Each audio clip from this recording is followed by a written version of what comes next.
think one of the things about when you haven't done a video for a while is it's quite difficult getting back out here. Doing a video. I don't know, I feel, you know me, I've been doing this for so long, I don't get embarrassed very easily in front of the, I mean, what's that doing there? I don't get embarrassed too easily in front of the camera, but yeah, I'm a bit nervous about today. So I just thought I'm just going to set the camera up and have a little bit of deadheading while I think about what I want to show you, because there is something really, really special has happened over on Mike's. So I'm going to have to, what should I do with that? I'll tie it in a minute. Something really special has happened over on Mike's plot, so we'll go and have a look at that. But yeah, let's just have a little catch up and a little look around here before we pop over.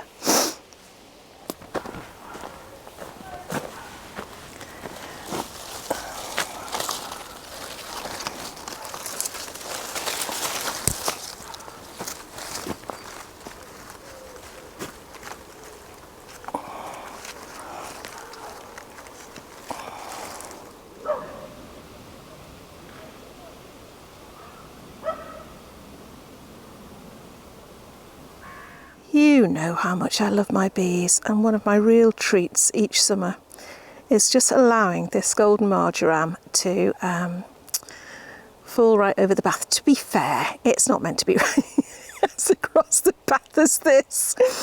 I'll pull it back next year a little bit, but this year has just taken forever for it to get covered in bees, but here they are. It's just taken this last week of warmer weather to get them out, but it's just beautiful. And if you're a bit worried about walking through a plant full of bees, don't be, because look, there, nothing's happened. I'm still alive and the bees are still buzzing around, but oh, I just love them.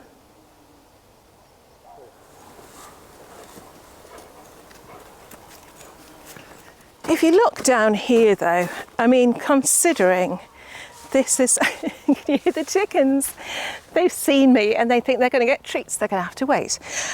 Look, you can see me through these canes, can't you? You shouldn't be able to see me at all. This should be absolutely covered in beans. I have done 3 sowings. No, I've done 2 direct sowings in here.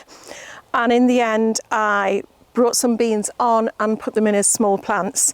And what have I got on this side? I've got 1, 2, 3, 4, 5, 7 if I'm lucky beans on this side, and about the same on that side.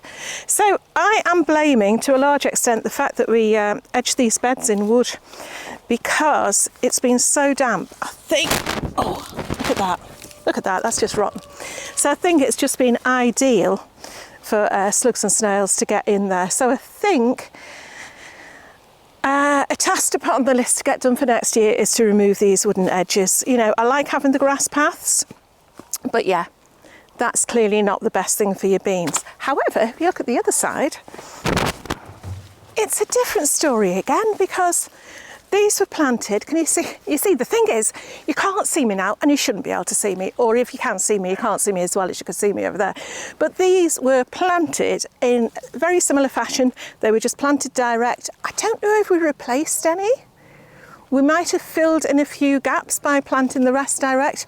But these are the Gigantes and the Borlotti. Thank goodness, because they are my favourite, coming up on this side. And I don't know if you can pick up on the camera, but they've gone up way past the poles now, so I'll be topping these plants fairly shortly, so they can concentrate on the energy on the pods and forming the beans. But yeah, what a difference. Now these have still got, oh no, we've taken the wooden edge up on this side. Let me show you. Ooh. Yeah, that has been removed already. So that is where, I think that's where the problem lies with the other side. Unless it's nearer the pond and the frogs get down here for an evening munch. I don't know. But yeah, so at least we've got some beans, but that side, for whoever says that beans are foolproof, not for this fool. Next year though, there's always next year.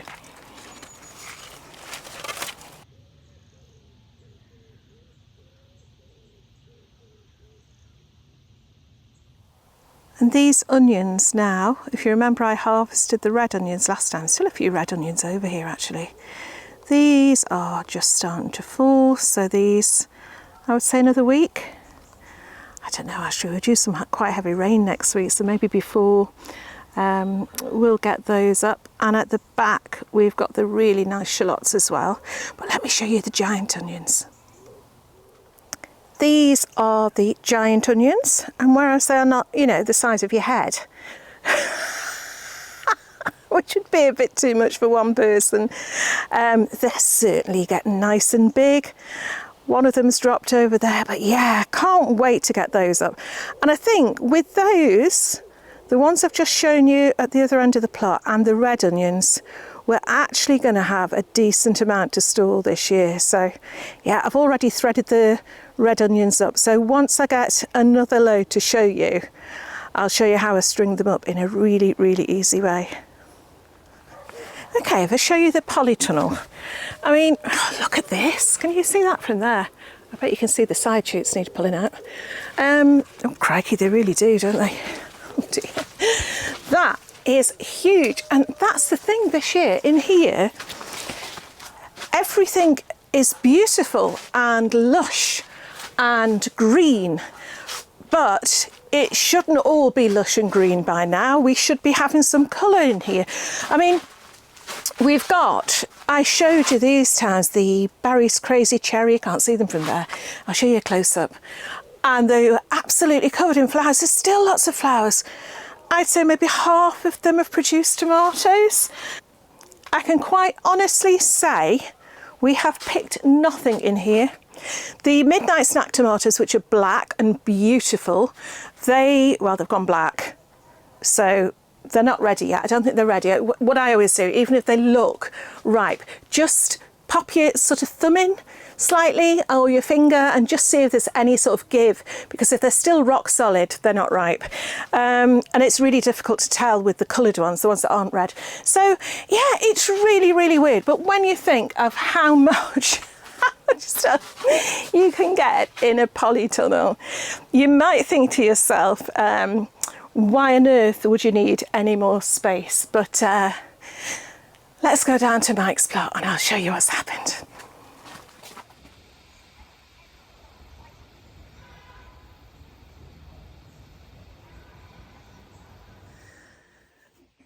Okay, so basically a few weeks ago we were gifted a 25-foot by 10-foot polytunnel. I know, it's ridiculous, it's so big. I'm really jealous, mine seems tiny, for Mike's plot. And not only did they gift it to us, they sent the wonderful Luke and Lee down to put the whole thing together for us. And within the space of 5 hours, several cups of tea, a couple of bacon butties and a bit of cake, they managed to put this whole thing together for us. And well, I'm just going to show you. It's just fantastic.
I'll give you the ground tour, shall I? Yeah. Welcome to my warm abode. Wow, it's just incredible, isn't it? Look at this. Yeah. So how many hoops have you got? Oh, I've got 1, 2, 3, 4, 5, 6 hoops. 6 hoops. So there's 5 foot between each hoop, yeah? It just looks that much bigger than mine. It looks wider than mine. Maybe mine's only 8 foot wide. I don't know. Look, Rocky likes it. The thing here is that we haven't put anything in it yet, so it's a blank canvas Yeah, at this yeah, I suppose so. But it's just beautiful. I mean, look at the crop bars. You're going to have all sorts hanging off those. Sorry, I've got the light right behind you, Mike, which makes you look like you've got a bit of a halo, which we know can't be true. I definitely haven't got that. Yeah, so the guys came along from First Tunnels for us, as Jen said before. It took them 5 hours. It was incredible to see how sort of quickly they got onto it. All that I needed to do was just to make sure that this bit of land here that we're putting it on was roughly flat, which involved a little bit of chopping out of ground just on one side.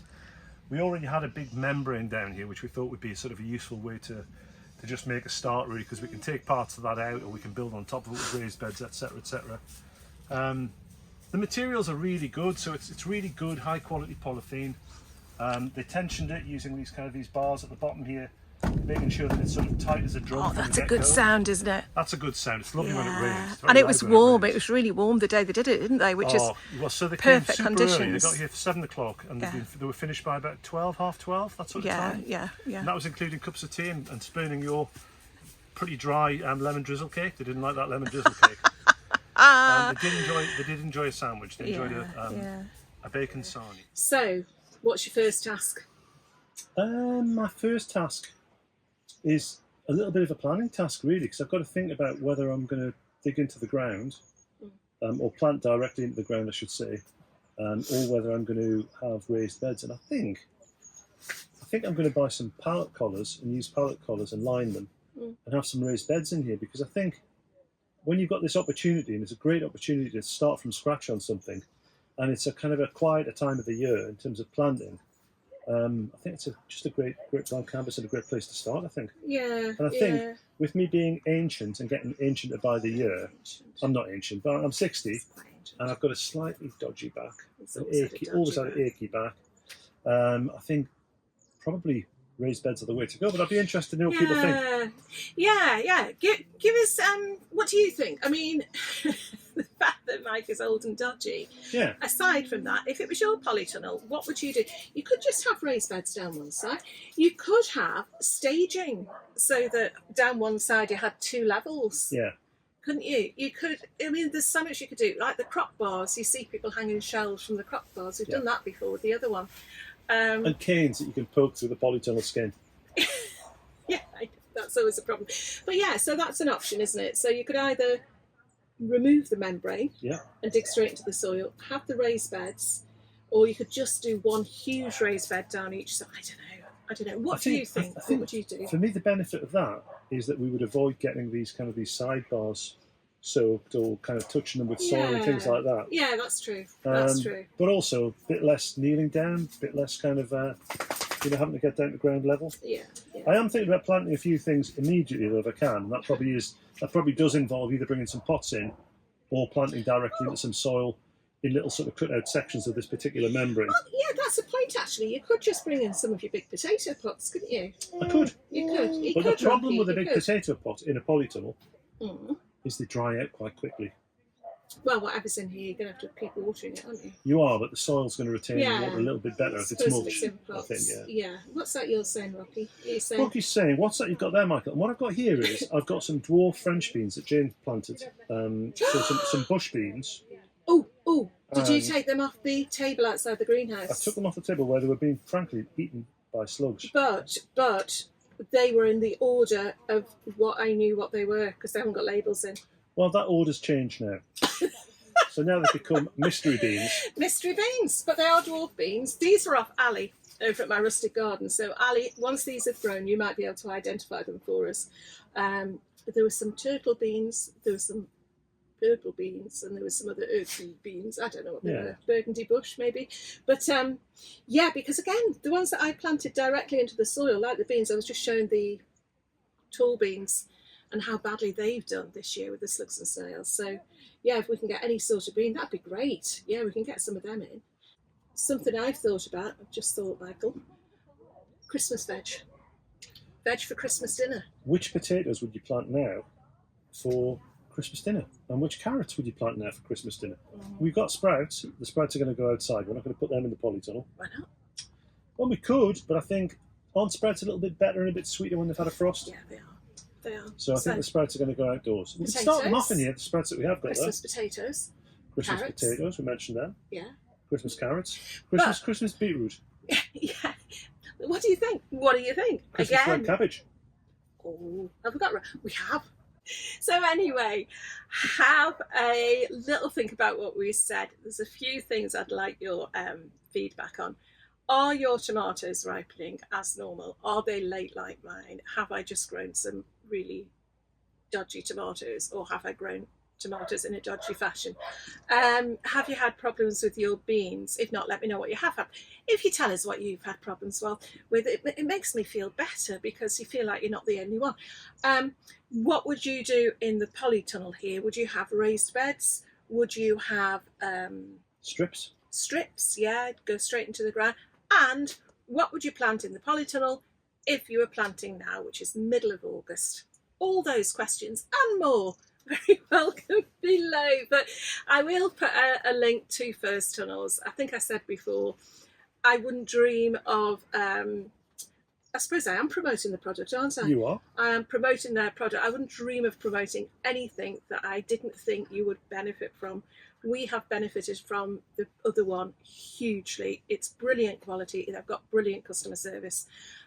So if it's not of any use to me or of any use to you, I wouldn't dream of putting it on the channel. So I would, yeah, really, really recommend getting in touch with First Tunnels if you're thinking of getting anything like this, or even just want some advice. They're really friendly. And I'd just say, I think we put up our last tunnel. It took us probably a day. It took us 2 days and a divorce almost, wasn't it? So I would say that it's not inexpensive. I'm not saying that, but I think if you can afford to have A team in. a team from First Tunnels to come and put it up for you, Yeah, that's a no-brainer. that's brilliant. So anyway, all details below, plus all other social media details. And I'm going to go now because I've probably run out of space on my phone and we've talked too much. So the sun's going down, and Rocky wishes he was just somewhere else. And it's tea time.